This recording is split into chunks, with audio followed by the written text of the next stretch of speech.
Today is the second day of the Scarpetti case, but if I wasn't keeping track, you could have told me it was the 100th.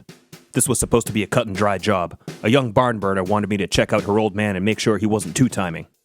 These things are normally easy money. Trail some foolish lollygagger to the petting pantry where he and some unknowing young tomato get up to some applesauce, and the toughest part is breaking it to the client that, yes, your husband is carrying tackle.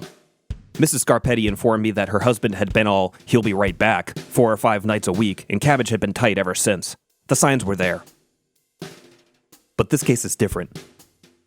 It didn't add up, any of it. I thought I had a handle on things, but then my usual stoolie, that sock-dolliger plastic surgeon Prescott Winfrey, knew his onions once again. He taught me off to a bird he'd seen Scarpetti following around like a sap. The dame worked at the Five and Dime, and let me tell you, she had me back to square one. She was a real bear cat, though you've got to be if you're going to be a mole. You've got to be even more of a bear cat if you decide to leave your 2-bit cake eater and go on the straight and narrow, and hopefully don't end up full of lead for your trouble. She pulled no punches with me. I like that in a dame. I guess living through her 20s like every day was cold enough to wear a Chicago overcoat has a way of making someone bold enough to show their cards no matter what the wager.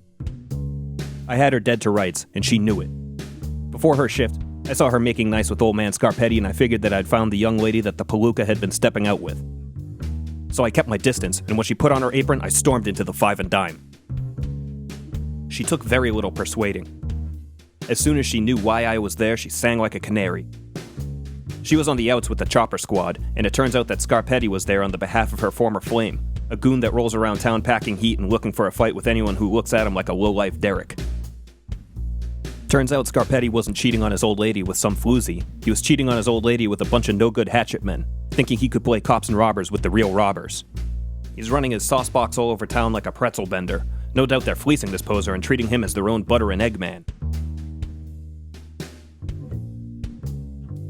It couldn't have been as easy as some simp wanting to be a tough guy. She was sure she'd never hauled this dimwit's ashes.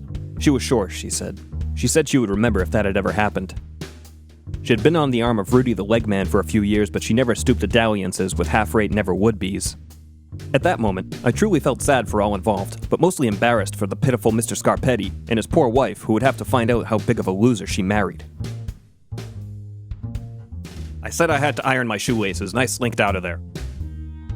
I found myself walking by every speakeasy this side of West Hampstead, and I must have stopped in half of them.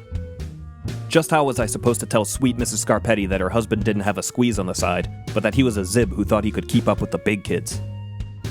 He was playing a dangerous game, and the worst part is he was putting his wife in danger because of his own hubris. And after getting myself a deck and a few more gigawaters, I found myself home, wondering just what the hell I would tell her. Speaking of bearcats, I think Mrs. S would probably surprise us all. Like I said before, it's never easy telling someone that the person they love is flubbing the dub, whether he's two-timing or a wannabe punk. This has been a hell of a day, and tomorrow's gonna be another. But it's worth it for the scratch, right? For now, sleep is what the croaker ordered. I may be in bed, but I'm out on the roof, and I need to be hitting on all 8.